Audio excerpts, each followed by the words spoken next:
Alam nyo ba na hindi mo na kailangan mag-alala kung maiwan mo man ang iyong physical driver's license? Dahil ngayon, ang iyong What? e-driver's license ay valid na at pwedeng gamitin. Ito yung digital ID na maaari mo pong ma-download o makita sa iyong LTMS portal.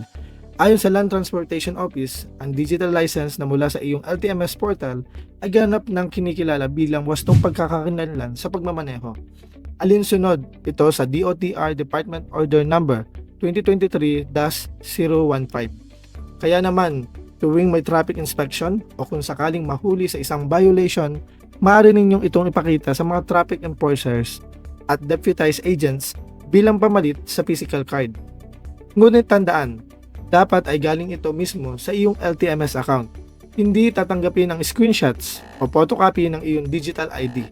Dapat ay live itong naa-access sa portal para ituring na valid.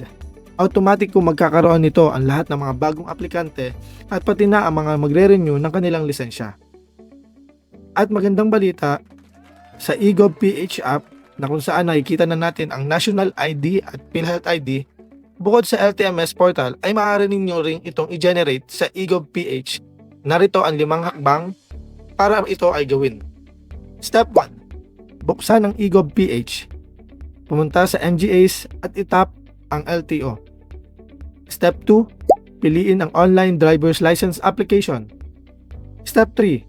I-upload ang litrato ng harap at likod ng iyong lisensya kasama ang iyong portrait ID picture. Step 4. I-confirm kung tama ang lahat ng impormasyon at ilagay ang iyong digital signature. Step 5. I-submit at hintayin ang approval.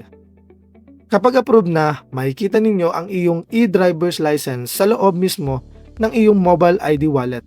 Maging bahagi ng digitalization para sa mas mabilis at modernong serbisyo. I-download na ang eGov.ph app at i-access ang iyong digital license ngayon. Laging tandaan, drive safe, biyaheng legal at biyaheng digital.